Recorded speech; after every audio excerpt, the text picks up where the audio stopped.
Amy, let me tell you about a magical place that is so exactly designed to be enclosed space, year-round fun for the whole family that I bet you already know what I'm going to say before I even say the name. Let's say it together on 3. 1, 2, 3.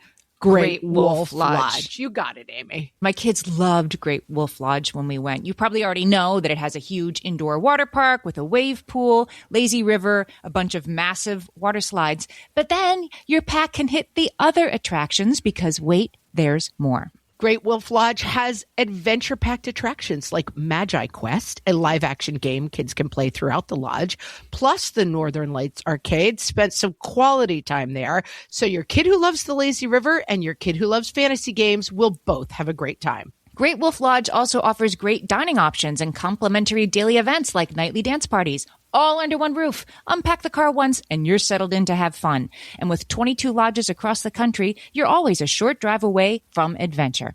We've both had such great times at Great Wolf Lodge, so bring your pack together at a lodge near you. Learn more at greatwolf.com and strengthen the pack. Hey, everybody. Welcome to Fresh Take from What Fresh Hell, Laughing in the Face of Motherhood. This is Amy. Today, I'm talking to Dr. Morgan Cutlip.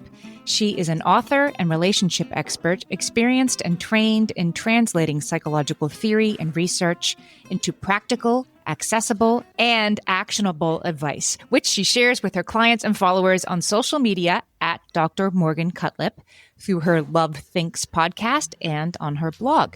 She is the author of Love Your Kids Without Losing Yourself and the book we're going to be discussing today, A Better Share, How Couples Can Tackle the Mental Load for More Fun, Less Resentment, and Great Sex. Welcome, Morgan.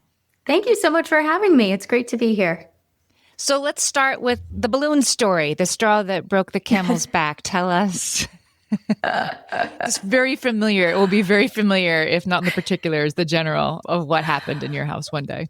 So this was around holiday time. So in our family, that's when all of our birthdays sort of just kind of collide with Thanksgiving, with all of the Christmas planning, at least in our family. And then also we had a big trip with my in-laws coming up. And so our son's birthday was coming up. And I remember just this tension and this intensity that I was experiencing, just overwhelmed by all the planning, all of the thinking, all of the decisions. My husband naturally picked up on it and asked me, what can I do? What can I do to help? And so I said to him, I want you to handle the balloons, start to finish, for Roy's birthday. Primary colors, put in a baseball, a number 8, take care of it. And I always joke, he's like Emmett from the Lego movie. Like he just wants a set of instructions and then he can handle it. So he's like, done, got it. So the story goes, I'm laying in bed and we're about 2 days out from the party. And I just wake up with this overwhelming kind of swirling in my brain, wondering if he got everything handled, if the balloons were actually handled. He had not even mentioned them. No questions, no nothing since the first discussion we had. So that morning I woke up, I go upstairs. He's on the couch where he normally sits in the morning, drinking coffee on his computer. And I said, hey, I just feel kind of worried. And I probably wasn't this calm. I think I was probably like a little bit intense. I was like, I just feel a little worried you didn't actually handle the balloons. And his response was, yeah, just tell me when and where to pick them up. And I say in the book, it was like the blue screen of death on a computer. Like I just lost it at that moment and I'm usually pretty collected in how I respond, pretty thoughtful. And I just was like, are you kidding me? Mm-hmm. Really? All of the things I'm thinking through, and you thought I was doing this too. You said you had it start to finish. So we kind of went round and round, which I think is a really kind of relatable conversation where he was sort of saying, I didn't have the details. You have really high standards for our parties.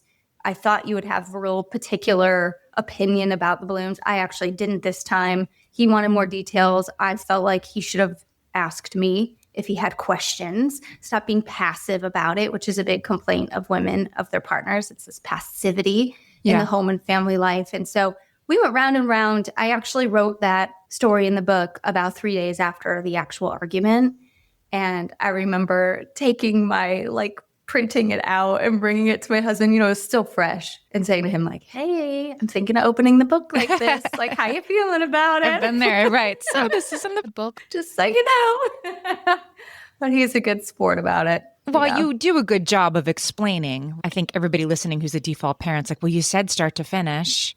Yeah. But then there is another perspective. It's like, but you've always handled this before. And in the past, you've assigned me tasks and I've done them and I've helped. And so to really do things over, you needed a plan. You're very generous that there are two valid perspectives here when you really come to think about it, and that doing things differently is going to take a little more strategy and planning. And that gave you the idea for the book, I suppose. Yeah, absolutely. And I mean, the idea of the book came about much, much sooner, but I think we have a pretty good share in our relationship. But I think the story, I mean, this is not that long ago, the story, but it highlights that even when you have a good share, you're going to continually have to be tweaking these things in your relationship because there's so much nuance when it comes to the mental load. And I am generous in this book, especially in that story, to my husband. And the mental load is a charged topic. Sure. And I think being generous sometimes can feel a little bit difficult, especially for women, because it is a topic that can bring up such rage and frustration and anger. And I solidly take the perspective that if we want to achieve the end result, which is a better kind of like distribution of who does what, a more involved partner who's in the know of how the home and family life functions, then we have to approach this topic with a little bit of generosity, with really taking the mental load and positioning it as the enemy in our relationship instead of our partner. And that is the most effective and efficient way to get to the end result, because the reality is, when it comes to this part of relationship change, women want their husbands or their partners to change. Ultimately, that's what we're wanting. We want the mental load to shift in that they're going to make changes. And if we're going to be stepping into that conversation, we have to do it in a way that they're going to hear it so that ultimately we get the support, the care, the initiative taking, and the emotional safety and security that we need in our relationships. That is the hard part. I mean, I think anybody listening, the average listener to this podcast is the default parent in their household, and they're very clear on what the mental load is. And we get questions often on like, I know what it is. I've read Eve Brodsky. I understand. I'm soaking in it, as we say, but how do I explain this to my partner without the default response, which you talk about in the book, is like, I do a lot around here, that it feels personal for the person who maybe hasn't done as much. And then the productiveness of the conversation just immediately gets switched off. Either they dismiss what you're saying or they get hurt by what you're saying. How do you approach this conversation in a more productive way? Yeah, this was my big sort of goal of the book, because I love Eve Brodsky's book, Fair Play. I think it is the most genius solution to delegating responsibilities. And her and I spoke, actually, as I had already finished my first draft, but we spoke and she's like, here are the missing holes or the gaps in the conversation. I was like, I already got it. Like, I got that. And one of the gaps was some people can't get to negotiation because when she'll bring it up, it's met with defensiveness, dismissiveness, or this hardship Olympics. And it's like, why are we competing over who's more tired or who has it worse? And so the conversation never even gets to the place of delegation and negotiation. So I really wanted to support relationships from that front. So a couple of just strategies. One is what I sort of touched on already, which is that when you enter the conversation, try to position the mental load as the shared enemy. Right. So it might sound something like, there's something that's been on my mind and bothering me for some time now. And is this a good time to talk about it? They always say it's a good time, even when it's not a good time, but it's helpful to ask. That's my experience, at least. Is like, they're like, yeah, it's great, because they don't want to wait. What you going to say? And then you'll say something along the lines of, you've probably noticed how overwhelmed I am, how stressed out I am. I'm tense a lot more than I ever imagined I'd be as a mother and as a member of this, in our family. And I've realized it's something called the mental load, and I want to define it for you. And so hopefully at this point, it's kind of remaining pretty neutral. And you say the mental load is just this overwhelming, never-ending onslaught of tasks, of research, of emotional labor that is just never ending, that we both carry around in our minds, but I carry the bulk of it for our home and family. And I realize it's really impacting me. And as a couple living in this modern day with all of the things we have on our plate, the costs of living, the pressure to be productive, the distraction of our devices, all of the chatter of the experts out there, we are doing and trying to navigate so much more than is even possible for two people. And it's really taking a toll on me and our relationship. And I want to talk about how you and I can come together to navigate it differently so we both feel good in our relationship. So just the framing of the conversation in that way can start it off on a much better path than coming in like, you don't help me enough. You don't do enough. Right. How come you don't see it? What's your problem? Well, because even that, the framing is still off. You don't help. They're not helping, right? And Yes. enough means you're in charge. It's still Yes. a framework in which you need to You get own better it. at delegating. That's not the point. You make a really good point in the book that the enemy is socialization. It's not why doesn't he or why do I? It's the way that we're raised. I wrote a book called Happy to Help about how women are conditioned to be helpers. And so that's what we bring to it. And then you make the excellent point that men are socialized to be resistant to emotionality at all and certainly criticism. And so that's what they're bringing to it.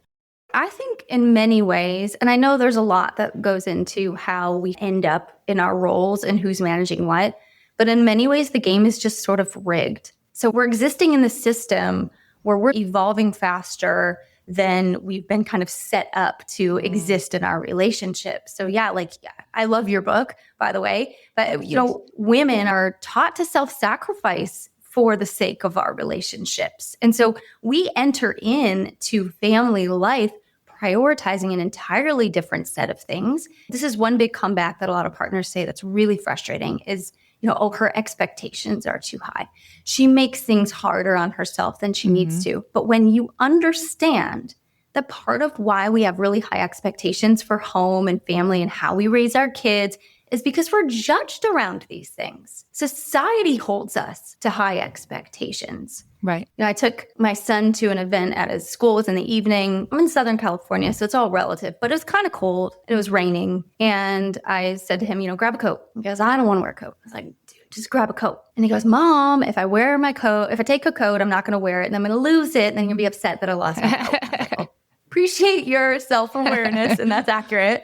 And I go, but all of the people working at this event are going to wonder why his mom didn't make him wear a coat. Nobody's going to ask why his dad didn't. Right. So we are living in two different worlds. And so if our partners can understand, it's not necessarily that we have the super high expectations and we love making things harder on ourselves. It's that we are really set up to have to meet these high standards because we are judged by society, just like men are held to different standards around providing and protecting financial and physical security. They're supposed to be sort of completely independent, unemotional, self-sacrifice in terms of their entire existence for their family and loved ones. So we are really on two different trajectories, and we have to understand one another's perspectives so we can depersonalize some of these differences. I'm talking to Dr. Morgan Cutlip. Her new book is called A Better Share, and we'll be right back. Hellions, it's time for some spring cleaning, and I don't just mean the coat closets. Doing your financial spring cleaning can actually be super easy when you let Monarch do your financial spring cleaning for you. One dashboard that gets your entire financial life organized. No more clutter, no more mess, no more logins scattered everywhere, just accounts, investments, property, and more, all in one place. Get your first year of Monarch for half off, just $50 with promo code FRESH. Monarch allows you to look not only at what you've already spent, but also to plan for the future. With Monarch, you can set savings goals, plan for big purchases, and notice spending trends before they become a problem. I can generate cash flow reports that show me what we spent this quarter, this month, what we're probably going to spend next month, and feel prepared, organized, and knowing how to plan for the future. No more surprises and a lot more clarity. Try Monarch. Use code FRESH at monarch.com to get your first year half off at just $50. That's 50% off your first year at monarch.com with code FRESH. You know that thing where you get an amazing pair of shoes at a really great price and want to tell everyone about it? Yeah, so do we. Here at Designer Shoe Warehouse, we'll give you something to brag about, like the latest styles from brands you love, or the trends everyone's obsessing over. or shoes that make you feel like, well, you. So go ahead, show off a little. Find shoes that get you at prices that get your budget. Head to your DSW store or DSW.com today. DSW, let us surprise you. My favorite skincare products actually feel more like self-care, like they're so nice to put on and they smell so good that I'm actually happy when I get to that part of my day. And I swear that is how I feel about Osea's anti-aging body balm. Amy, you are usually the lotions and potions queen on this podcast, but I have to say, hard agree. Osea's anti-aging body balm is a liquid silk body balm that combines the lasting hydration of a lotion with the firming power of a serum, leaving skin smoother and firmer. This body balm is clinically tested and designed to deliver visible results you can see and feel. So we've gotten to use this product for a couple of months now, and I swear I have really noticed firmer and smoother skin, like on the back of my hands. It's like getting a mini spa treatment from head to toe. Get a spring-worthy glow with clean, clinically tested skincare from Osea. And right now, we have a special discount just for our listeners. Get 10% off your first order site-wide with code FRESH at OseaMalibu.com. That's 10% off your first order with code FRESH at OSEAMalibu.com. So I wanted to talk about the surveys that you did. You talked to a lot of women about how they felt about the mental load, how they defined it, how it was playing out in their households. And one very significant finding you had is that it deeply affected the respondents' desire or need for intimacy. Tell us about that. Yes. So I had suspected this was the case. Right. Like it's a joke, but is it true? Right. Yes, exactly. And so I surveyed around 536 women, and then I interviewed men and women. And I had a ton of places on the survey where they could also just kind of answer questions, like open-ended questions. And so in the survey data was something like 78% or 80% said it dramatically impacted their desire of their partner. But then when you look in the comments, it was wild to read some of the ways that their attraction to their partner was really impacted by their inability to talk to their partner about the mental load, to feeling like they're completely on their own in their relationship. A lot of them said they had lost complete respect. They felt like they had another child in the home, which is a common dynamic that starts to develop around the mental load. And then you see in just other peer-reviewed research studies, we're seeing more and more come out about the impact of the feeling you're in an inequitable relationship on your desire for sex. And I think one really interesting finding that I read about was that, and it just makes common sense, the more inequitable a woman feels her relationship is, the less desire she has for sex. But when they looked a little bit deeper, they found that her generalized desire wasn't impacted. So it's not like women, a lot of times we're like, oh, we just, became a mom, I lost my desire. Maybe there's a lot of factors here, so I don't want to make this too simple. But when they looked a bit deeper, it was just her desire toward her partner. Generalized desire was okay. She just didn't want that guy. She want him. And I think that should be a wake-up call for our significant others. That is. And it's the data. I mean, on the one hand, it's like, well, no, duh, we've all heard that joke, but it's true. And so it's worth underlining, and it's worth not feeling bad about, and it's worth bringing to the table that we want a better relationship.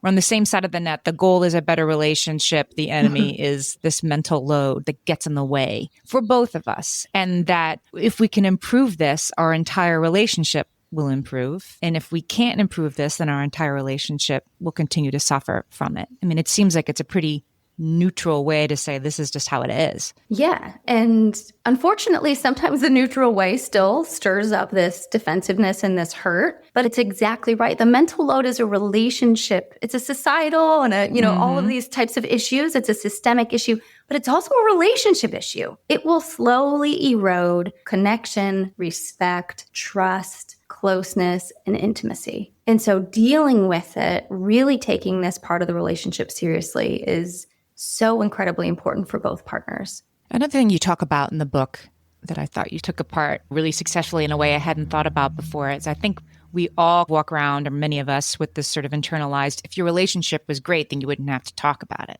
You shouldn't have to talk about the mental load. You shouldn't have to talk about, geez, I'd like our sex life to be better than it is. If your relationship were healthy, it wouldn't need discussion. Therefore, that we need to discuss this means our relationship isn't healthy. And we really need to question that. Yeah, I think this sort of core belief system gets in the way of having a lot of productive conversations in our relationships. And it's exactly what you said. If our relationship was healthy, we wouldn't have to talk about it. And we've sort of been programmed with this belief that relationships are intuitive. We say a lot, like even in dating, we'll say a lot like, well, if it's meant to be, it'll be, it'll be, or it is what it is. These sort of passive approaches to relationships. I think the other thing I mentioned in the book is the words "can we talk" in dating often mean you're going to break up.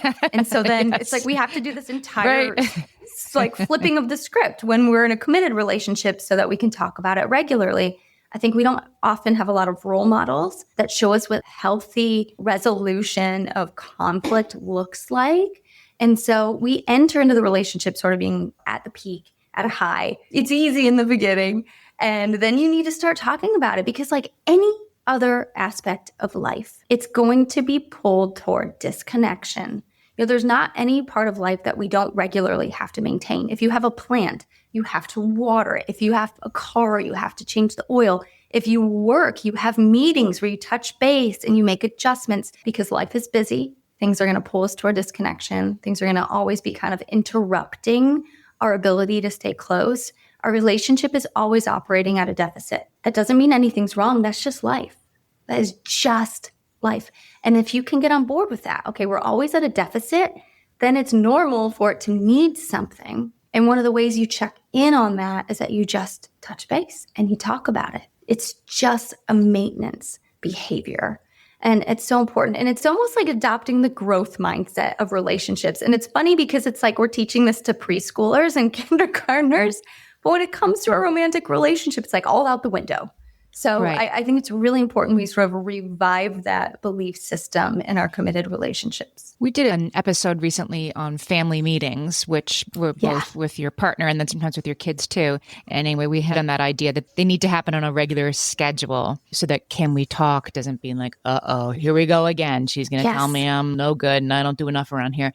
That it's just, it's Tuesday night. It's time for us to sit down. And maybe sometimes there's nothing and maybe sometimes there's things to unpack. But the neutrality of always having something to work on, the idea that this is a continual process, I thought was really, really refreshing. If your relationship always needs something, then you can come to it a little more relaxed instead of I'm failing because my partner has a criticism.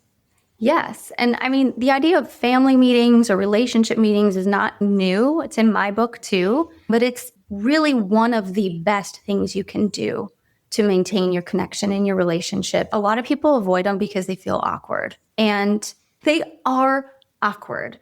I just think we have to get over ourselves a little bit. And I liken it to learning a new skill in sports. So our son plays baseball. He need to make some tweaks with his batting stance and his mechanics. And so what does he do? He gets in that batter's box hundreds of times and he makes a tweak, and then I'll video it and we'll look at it and we'll assess it and we'll make another tweak. So this skill is mechanical until it will eventually become automatic. And it's the same thing with relationship skills. We just have to do it enough to the point where it becomes automatic. The awkwardness will go away the more that we practice this skill. Tell us about the ultimate compliment formula.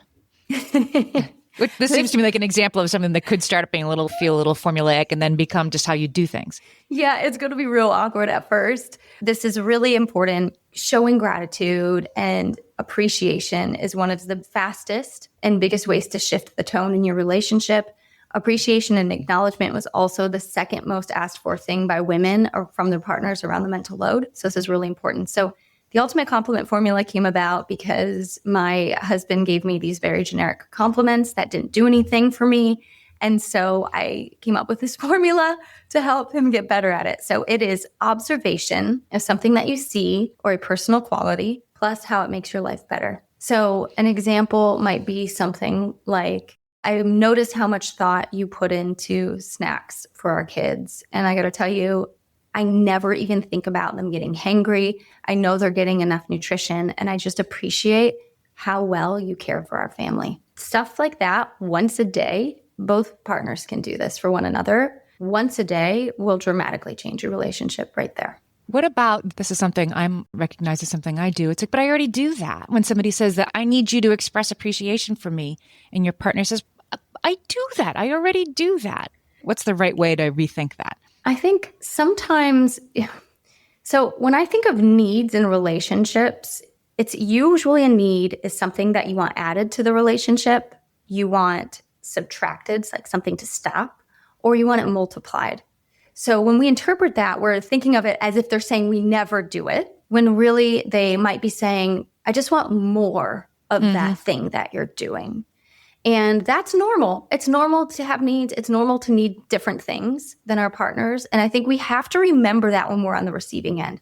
I don't need them to feel love in the same way I do, but it's my job as a partner to express love to my significant other in the ways that move the needle for them. And maybe that is increased appreciation, even though I'm already doing it. I just got to multiply it. Let's talk about normalizing the slow grow. I loved this idea, and I think it's kind of tied in with what you've been saying, that you normalize the work and normalize that it won't be overnight. Yes, I feel like this is the least sexy thing that I have to say around the mental load. Because whenever I talk with women or I talk with couples, if I could just give them like, this is what you do and your life is better and you only have to do it once and this is resolved, it would feel so satisfying. But the reality is, it's an unsexy reality, which is that making changes in relationships takes time.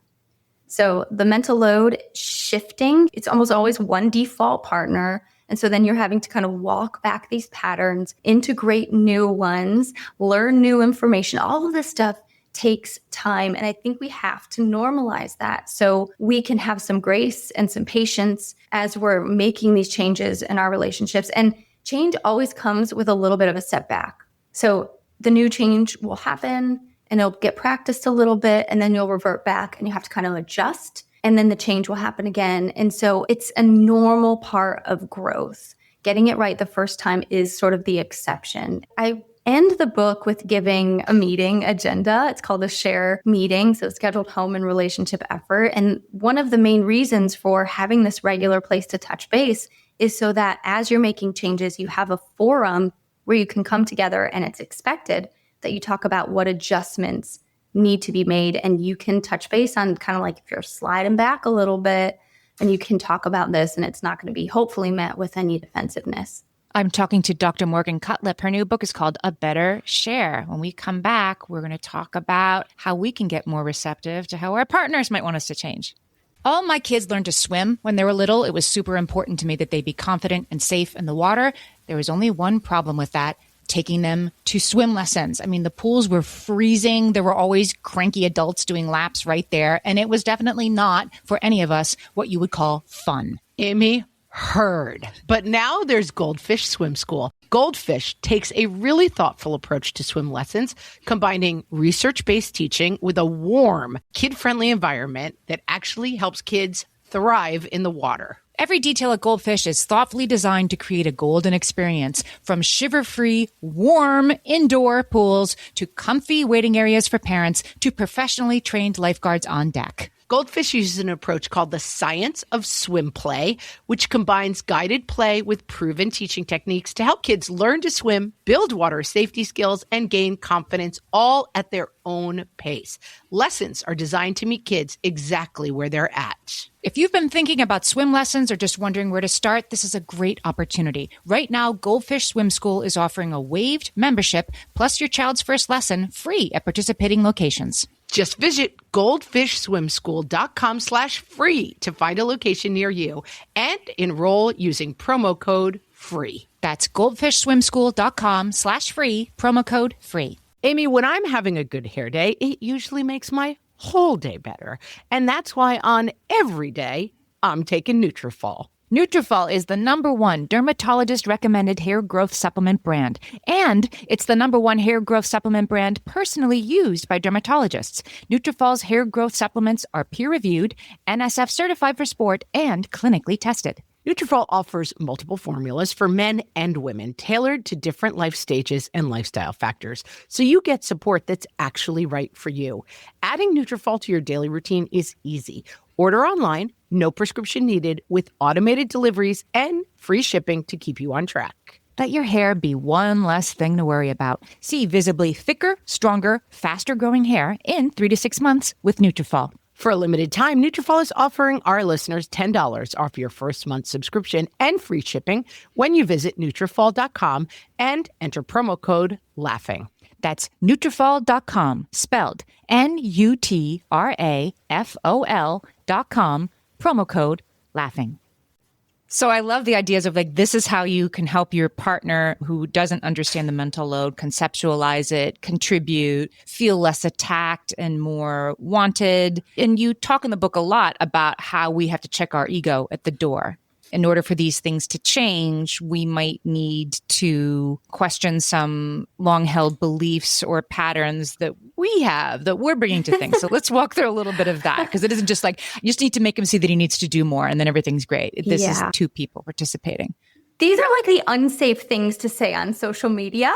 Yeah. It's like, anytime I kind of like dip my toe. We're team default parent, right? We're team default parent here. We're so team default parent. I'm always, 100%. The reality of just relationship dynamics is that once a pattern starts to get established, everybody kind of adjusts to fit that pattern. If you're unhappy in it, things develop, behaviors, attitudes, belief systems develop and can really feed the resentment. And so I just call out a few things. So one in particular, I call out our behaviors that backfire. So as we're trying to step into handing off more of the mental load, there are sometimes behaviors that we've just started doing. I've done every single one of them that really shuts down participation. It kind of sours the tone. And ultimately, it ensures that we continue to carry stuff. Because again, I'm team default. So it's like, check yourself if you're doing these things so that you can back off, figure out a replacement, so that you can facilitate your partner stepping in with more confidence and competence. So for example, one is micromanaging. Maybe it's, you pack the lunches and then we're like all up there. But, this is how you slice the grapes and this is how you do that. And what did you pack? That's too many treats. Kind of micromanaging the whole thing. Impatience is another, which that is one of the most common, hey, can you take care of this? Ugh, it took too long. Another is criticism. Thanks for getting the kids dressed. I would never let them out in public in that. What are you doing? Right. So there's 5 of them. And there's always an asterisk here because sometimes there are these patterns of just kind of carelessness. Like if you have to have really a lot of intensity and precision around how you pack lunches because of rules at your school, then that might require a conversation. So sometimes you have to have a conversation about it. But a lot of times these are just behaviors we've grown accustomed to engaging in that shut down participation. One of the other big things is we often will create a storyline about our partners that will continue to feed a bad attitude. This makes it hard to ever shift out of resentment. This is a common message I'll get in my DMs, which is, I'm so resentful, I don't know how to get out of it. Mm-hmm. And getting out of it, it's a joint effort, but there is an individual responsibility here as well. And part of that is we have to revise the story we tell ourselves about our partner. So if we are walking around our house and we're like doing that muttering that so many of us moms and women do, we're like, oh, must be nice having a maid. I guess you don't care. I keep the house clean. We're like, because I'm the only one who knows sees the dirty dishes. I guess, right. Like that, right. One. I guess you expect me to do it.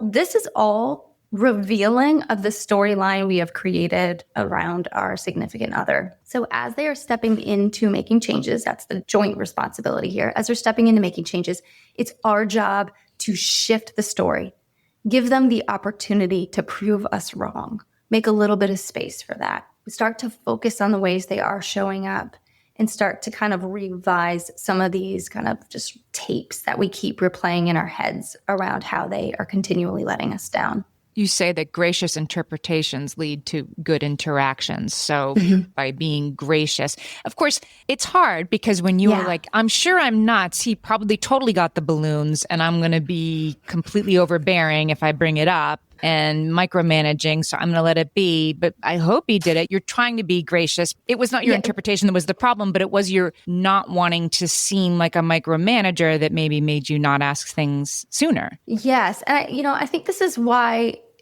the book really does cover a lot, because there is so much nuance around this area of our relationships, because relationships are every single day kind of fluctuating and changing, and our context matters and all these things. So gracious interpretations are if you live in that world most of the time, you'll have much more pleasant interactions, because a lot of times we are more so interacting with these storylines than our partner in reality, which causes us to make conclusions that aren't necessarily true, jump to these assumptions about them, see them in the most negative light. So yes, that is a better way to exist. But every now and then, the story, me telling myself the story of he didn't remember the balloons is actually true.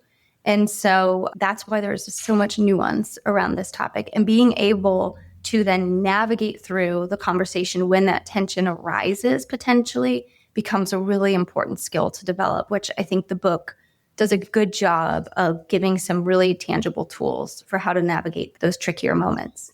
Right. And it continues to be tricky, and you continue to navigate, and there's always a moment, and that's part of the work of being in relationship. Yeah.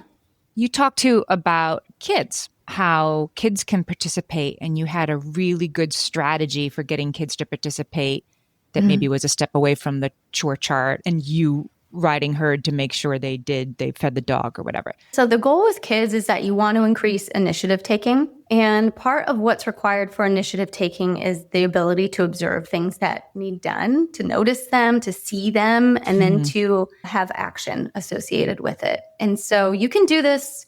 The biggest question I get is, how young can you start? So you got to know your kid. But I'd say could probably start with as young as 3 or 4, depending on their maturity. I give the kids a zone of the house. It might be the living room. It has to be a shared zone, because there's this regular and ongoing argument of, I didn't get that out, so I don't have to put it away. But it's not my pillow. Right. Yeah, it's not mine. Part of being in a family is we're all, think about how much we're doing day to day that has nothing to do with stuff we messed up.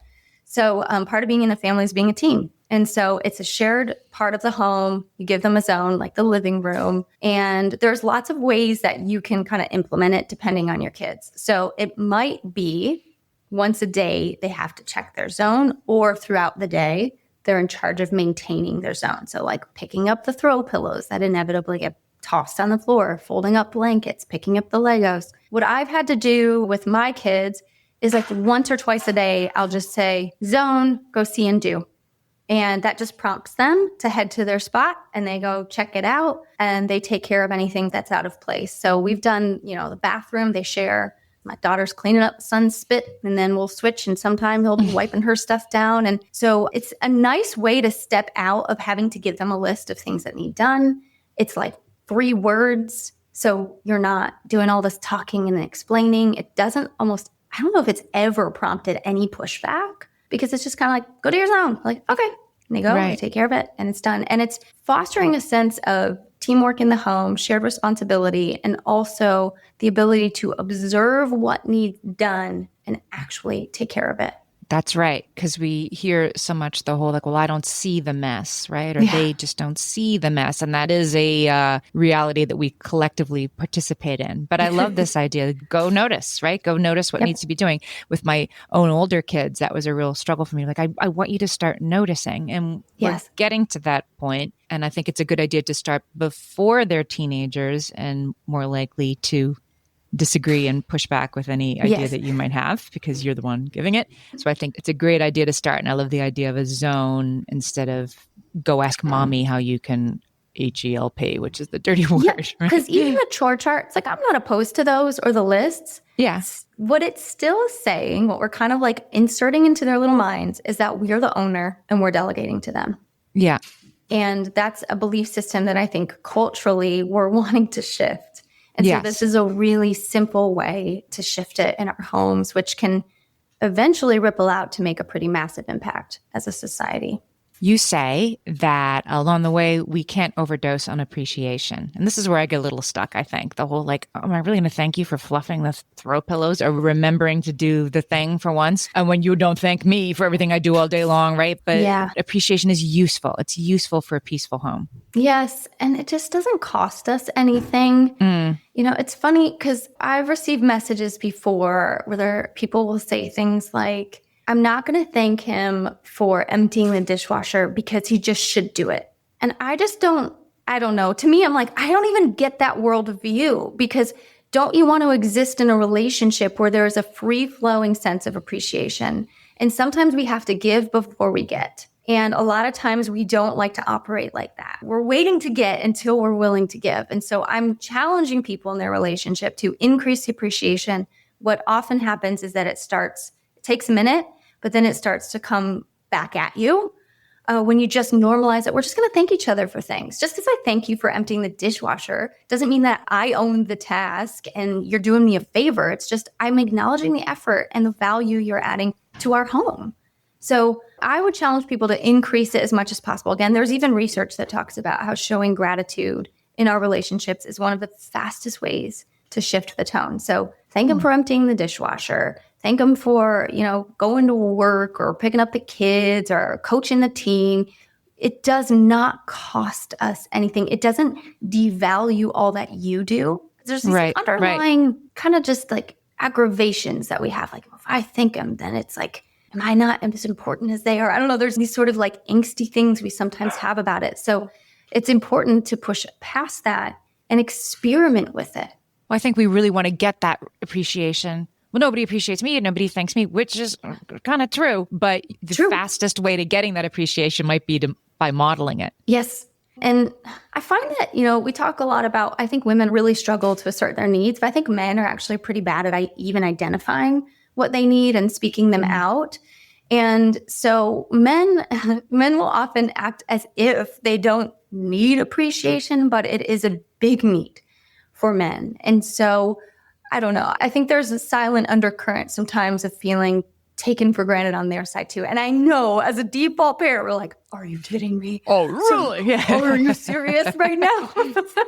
But just again, if your goal is more teamwork, feeling like you're on the same page, more softness in your relationship, more emotional security, then give what you're wanting to get. Lean into appreciation and watch what happens as you start to do that in your relationship. I've been talking to Dr. Morgan Cutlip. Her new book is A Better Share: How Couples Can Tackle the Mental Load for More Fun, Less Resentment, and Great Sex. I've put the link to buy the book in the show notes for this episode, so you can buy it on our Bookshop bookstore or wherever you buy books. Morgan, tell our listeners where else they can find you and your work. Yeah, you can find me on Instagram, which is just Dr. Morgan Cutlip. My website is the same, drmorgancutlip.com. And if it's okay, I'll say one more thing about the book, because I had this secret agenda of writing a book that men would read, because ultimately we would like them to make the changes. And one of the biggest issues is that women not only carry all of the things, but now we're carrying the responsibility for educating them about this topic and then trying to promote the change and So my secret agenda was, I want to write a book that invites men to the conversation so that they receive the information so I can carry that for women. And both men and women will benefit from reading it, but that was my secret motive. And it's been really cool seeing the reviews come in. I've heard from women who get the book, unpackage it, put it on their kitchen counter, go run errands, and come back and find their husbands halfway through it.